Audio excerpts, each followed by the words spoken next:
Interns are not slaves. Interns are not slaves. No reporting. No reporting. No reporting.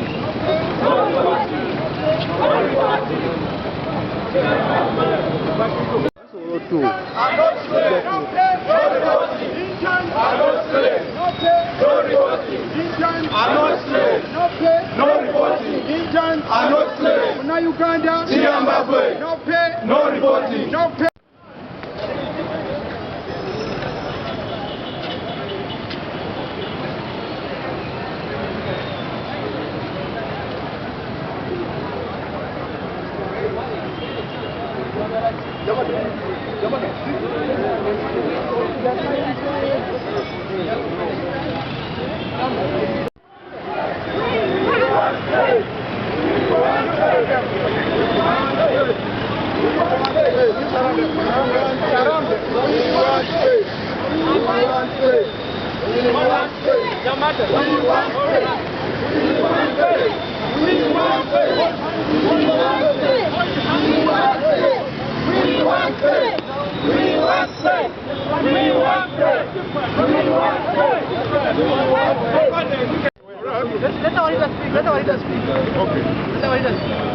Officer, yes. Good afternoon, yes, everyone. So we have had our issues for now 6 months. We have tried to write letters to the stakeholders, but they have not replied. They have ignored us, and they have given us a deadline up to 14th. Today is Wednesday. So we hope that by this we shall get a reply from them, and we sit down and sort. They want to destroy us, the villages and what, and they don't want to pay us. Anything they do, you understand? So it's we have organized, okay? Yeah. So we want to see the Speaker of Parliament. Or the Deputy Speaker. If anyone has the contact or someone who can lead us there, and then we have. Anyway, their procedure. So you wait a bit, I won't handle you.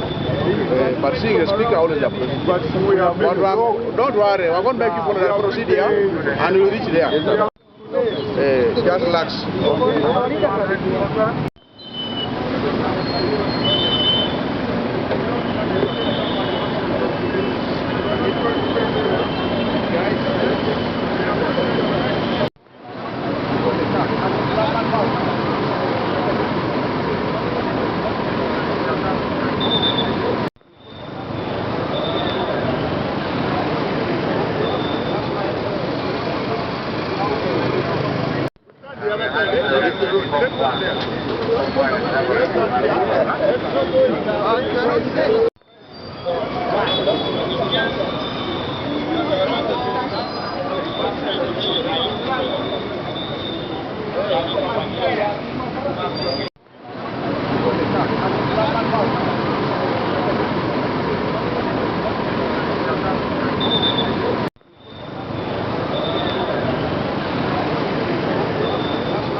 Can I talk for the three? Okay. The rest will be there. The rest will propose them there. Yes. Just hold, yes. I want to know the leaders. It's okay. Good.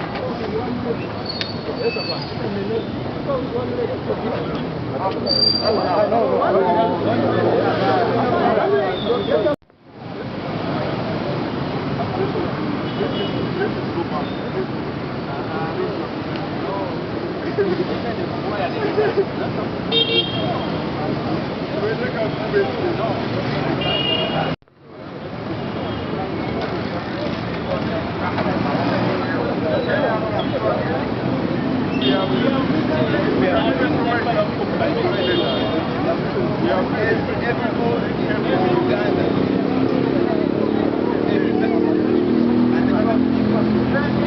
was there.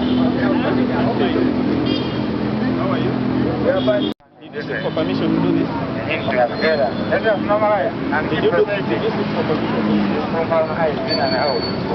Did you seek for permission? Did you seek for permission to do this? Give me the write-up. Give me the write-up. And what answer did he give you? Don't waste our time.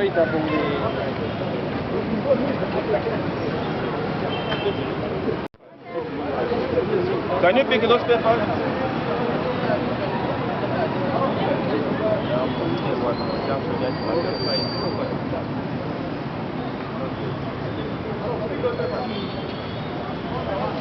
Can you pick the papers?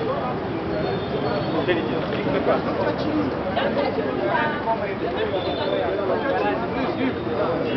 You want the papers? Want the papers?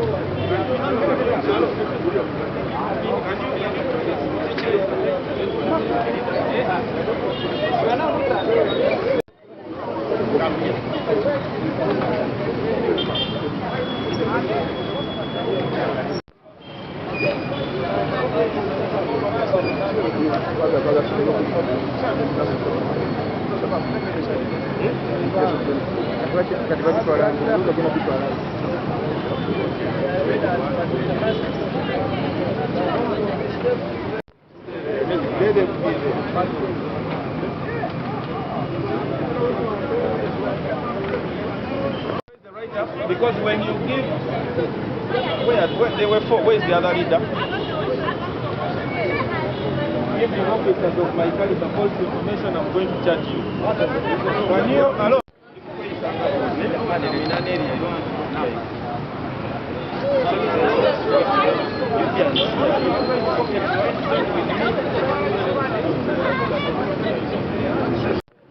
For giving us new producers of inspection.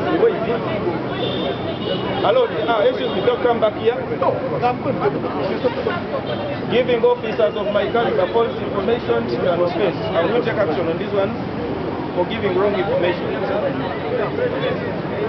Excuse me.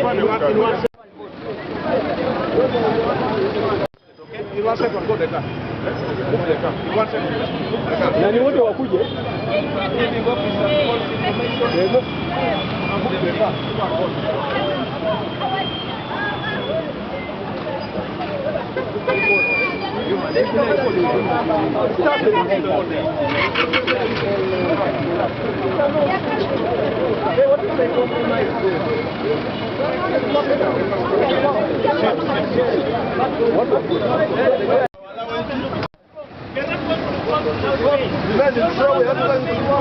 Arresting us won't solve the issue. We've got the policy, pay all medical insurance.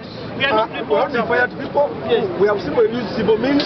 We have written all these information and have asked for this with the speaker.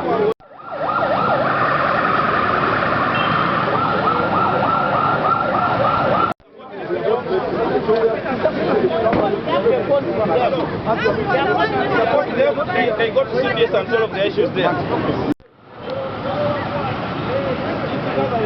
It's unlawful. I therefore direct you to disperse peacefully. Peacefully. I've finished my word.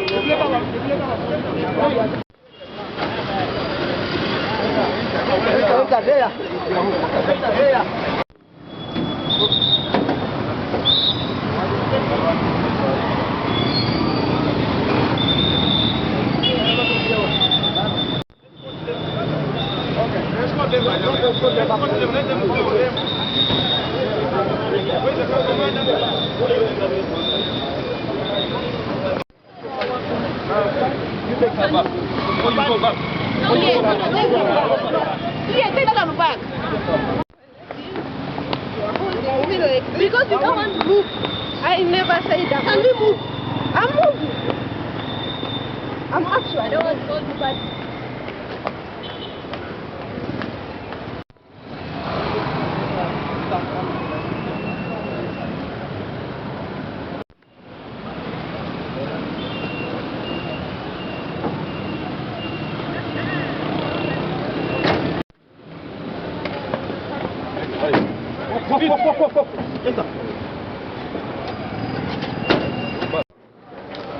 Bannayuganda mwenna abali eyo ne bekikwatako paliamenti, kabineti wamu n'omukulembeze w'eggwanga lyaffe Oweekitiibwa Yoweri Kaguta Museveni tukomyewo okuleeta ensonga zaffe nga tuzoogeddeko ebbanga ddene nnyo iffe abasawo abagenda mu kugezesebwa oba abasawo abali mu internship tumaze ebbanga ddene nga tulina ensonga ezituluma wetwogerako mubadde mutulaba ku mikutu egy'enjawulo naye mpaka kati tebatusolvinganga tebatufuniranga solution oba mpenda.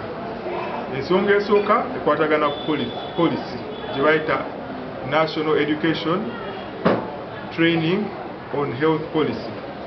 Policy eyo gye bayita NEP bagitongoza mu bwangu nga tebeebuuzizza ku bantu bekikwatako ng'amasettendekero n'ebitongole ebyenjawulo eby'abasawo nga Uganda Medical Association, Federation of Uganda Medical Interns n'ebirala, era nga poliisi eyo erimu obuwaayiro ffe obutukaluubiriza embeera mu kukola emirimu gyaffe n'okuweereza bannayuganda.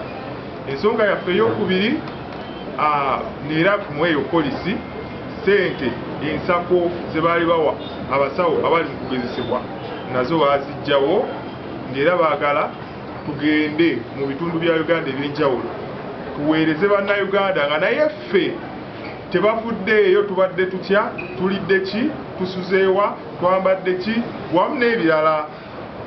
Ekyokusatu nga twogera ku directive oba ekiragiro kya mukulembeze w'eggwanga kye yawa mu 2021 ekyogera nti abasawo abali mu kugezesebwa bafune ebitundu 5 ku buli 100 ebya omusawo ali ku gavumenti byafuna, ng'era yakiraba bulungi nti zino ssente zijja bayamba okwebeezaawo kubanga embeera gye bakoleramu ya bugubi ddala. Ekintu ekyo bakikolako omwaka gumu gwokka, ssente ezo ne bazijjawo tetumanyi kyekyazibaako, ne baziza akakadde kamu, kati n'akakadde ako baakaggyeewo ne bagamba mmwe mugende mukole tetufaayo bamunaabeerawo mutya. N'olw'ensonga eyo ffe nga bannayuganda era abaweereza bannayuganda tuvuddeyo okwekubira omulanga nga tugamba nti osanga bwe tunaakola bwe tuti munaatuwuliriza ne ba stakeholders ab'enjawulo tunaabatuukirira. Tuwandiise ebbaluwa tezituuka. Olwaleero tugenda tutambula tugendeko ku paliamenti yaffe tulabe oba bwe tunaasangayo sipiika wa paliamenti anaatuwa obudde n'atuwuliriza.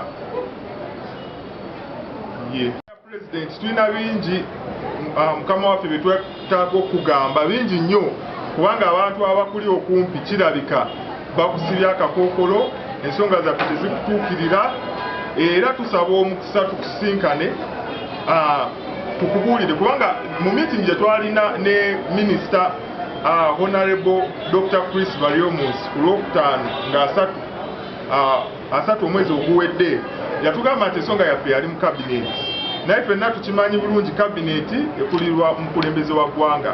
era omukulembeze w'eggwanga kati alina obuyinza obukola ku nsonga zaffe. Batusuubiza nti meeting eyabadde eya Mande baali bagenda kutuula basigonjoola ensonga zaffe, naye paka kati tetunnaba kufuna kivaayo. Ennaku zigenda, minisitule y'ebyobulamu yatuwa ennaku kubanga 3 August mpaka nga August 14 ogenda mu bitundu ebyenjawulo gye tugenda okukolera. Kati ennaku zigwayo ku Friday, naye mpaka kati leero tuli ku Lwakusatu tetulina wadde kigamba nti batugambye kino oba wadde kino. Kwegamba tuli awo tuli frustrated, n'olw'ensonga eyo katubatuukirire mu ngeri bweti. Omu kuba medical interns ab'omwaka guno tukomewo nate okubannyonnyola ensonga zaffe. Okusingira ddala mukimanyi ekibadde kiriwo mu ggwanga ekikwata ku basawo bayita ba intern nti waliwo ebyenjigiriza nga bigezaako okukyusa okusobola kwaffe kubadde n'okugyawo ensako yaffe etuyambako okukola emirimu gyaffe. Okuva bakitandikawo omwezi ogwokuna tugezeza okubatuukirira buli mu ngeri yonna, naye tulemereddwa. Tuwandiise ebbaluwa okugenda owa minisita, okugenda ku kitongole eky'ebyobulamu, tuwandikidde omuwandiisi w'enkalakkalira mu minisitule y'ebyobulamu, tuwandikidde ne parliament, tuwandikidde speaker, deputy speaker, naye tetunafuna audience. Twagezaako okutambula tugende ku minisitule y'ebyobulamu kutwala ensonga zaffe, naye twagala kutuukirayo minisita nakkiriza owekitiibwa Dr. Chris wali omunsi okubeera naffe mu lukiiko. Tulabe twakkaanya twateesa naye twatula ku kyankomeredde, naye tulaga nti ddala ensonga zaffe entuufu nnyo era nagamba agenda kuzituusaayo omukulembeze gw'abadde mu lukiiko olukulu wa cabinet. Naye kyatugyeko enviiri ku mutwe nti olunaku lwajjo ye kennyini ate yavuddeyo n'agamba nti nno tetulina kyamaanyi kyetusobola kukola, tetuli bamugaso era mu amanya gaffe gali mu penso oba mu kalaamu. Era sawa yonna alina n'obuyinza obusazaamu okukola kyayagala. Era agamba nti twagala tulina okugenda mu mbeera nga bwere ey'obugubi bweti tukolerere akawunga n'ebijanjaalo. Nayongerako bwenga tebetumala bajja kutuwaayo essowaani endala ey'omuceere n'empuuta. Tugamba nti ffe tusobola kukolera mmere, tujja kukolera mpuuta, tujja kukolera muceere na bijanjaalo. Enjogera eyo infact emalamu amaanyi era teyandivudde mu muntu ng'ono kutuwa tuwa ekitiibwa ennyo ate nga ye minisita waffe okutukakanya bwotyo, okukakanya profession eno ey'abasawo nti balina kukolerera kawunga na bijanjaalo n'empuuta kibi nnyo etayaddewo. Kakati tukimanyi tuze ku parliament kufuna twalise audience batubulire kuba tuwandiise lwamu tugezaako baganye instead kyali mukola bali mu kutuwa budde minisitule y'ebyobulamu bali mu kutuwa akadde bagamba singa ennaku ze batuwa ziri 14 ziggwako bajja tutazaamu tugabikako internship. Tubagamba nti okutiisatiisa si kyekigenda okuyamba ensonga zino. Tuli bamativu tuli redde okugendayo naye tugenze tutya, tugenda kubaawo tutya, tugenda kusobola tutya. Kati bw'ovaana ogamba nti ogenda kusazaamu olwokuba tugambye bwe tutyo oba olimba nnyo. Tulina amalwaliro agamu agavuddeyo ne gagezaako nnyo kutiisa nnyo abamu ku basawo bannaffe nga St. Francis Hospital ey'Ensambya, nga eddwaliro lya Bongo ne St. Joseph's Kitovu ery'e Masaka. Bali mu kkaka abamu ku basawo bannaffe bagende bakolerere emmere yokka ate nga balina ebyokukola. Kati banakunyegera ty abalwadde ng'ate tebalina ngeri ebayambayo okubaawo. Tusaba abalwadde abali malwaliro abo bennyini bye begambireko bagabanye nti si kirungi kukozesa musawo ku buwaze. Ebyogeddwa waliwo ekintu ekirala kye tulina okwogerako ate nga nakyo kikulu. Bannange aba minisitule y'ebyobulamu lwaki ate ebyobulamu bya Uganda mutandise okubigira? Ba SHOs oba senior house officers mwabajjako ssente. Ngamba bano abali ku ttendekero lya masters nabo era mwagala bakole babeere nga bwe mwabamala kati muze ne kuba intern. Kwegamba mwagala kulaba nga health eya Uganda esaanawo kizibu ki? Ekyo nno mukirowoozeeko. Nze Dr. Namiga Declare omu ku basawo abasindikiddwa mu cohort 2026-27 ogenda okuweereza bannayuganda mu ngeri y'obujjanjabi era nga tugenda kuba supervised. Kaakati obuzibu obugenda mu maaso bannayuganda abamu baako kaadi babumanyiiko, abalala nga tebanabumanyako. nti ssaawa zino etteeka eryavaayo ne lirambikwa bulungi ne lironkingibwa nti basawo bagenda mu maaso n'okuweereza bannayuganda nga ba student ate mu ngeri yemu tibagenda mu maaso n'okuweereza bannayuganda nga tebaweereddwa kasente kanaabayambako n'ebirala bingi ebiri mu poliisi eyo yalambikibwanga eronkingibwa. Tuvuddeyo ne tubiwakanya kubanga tulabira ddala nti eimu ya poliisi yali yakubanga basitula omutindo mu by'obulamu bwa Uganda, naye ate tulaba nti poliisi eno terina mutindo gwegenda kusitula wabula egenda kwongera kunyika mutindo gwa bulamu bw'Abannayuganda mu matigga. Kyetuva tuvuddeyo ne tukuba omulanga okuva mu gavumenti okugenda mu bibiina ebyenjawulo. Tetwawudde mu parties b'NRM, ba NUP, ba FDC bonna tubakubira omulanga. Ekirungi nti ba religious leaders bavuddeyo ne beegatta ku mulanga gwe twakubye ate ogwayanukudde actually ne tulanga Mwami President His Excellency yavuddeyo n'agwanukula. Kaakati omulanga omulala gwe tusalawo okuba mu mbeera eno gye tulimu ey'akatyabaga ey'okutiisibwasiisibwa ey'okugenda okukola service nga tulina obutali bumativu. Tuvuddeyo twekubira omulanga kuba tumanyi nti Kamalabyonna wa Uganda eno ali omuntu omu yekka akulira cabinet ministers who is the excellent Mwami President Museveni muzeeyi. Ffe tuli bazzukulu bo ssebo twongera okukubira omulanga nti nga yewavaayo n'odduukirira ekibiina kiri ekya 2021 mutuukiriza ddala nti amaanyi okyagayina okuvayo okujja otudduukirira okukomya omuyaga guno. Sinakindi bano baminisita bo kyebagezaako okulimbalimba n'embeera eriwo, twagala oveeyo okakanye omuyaga guno.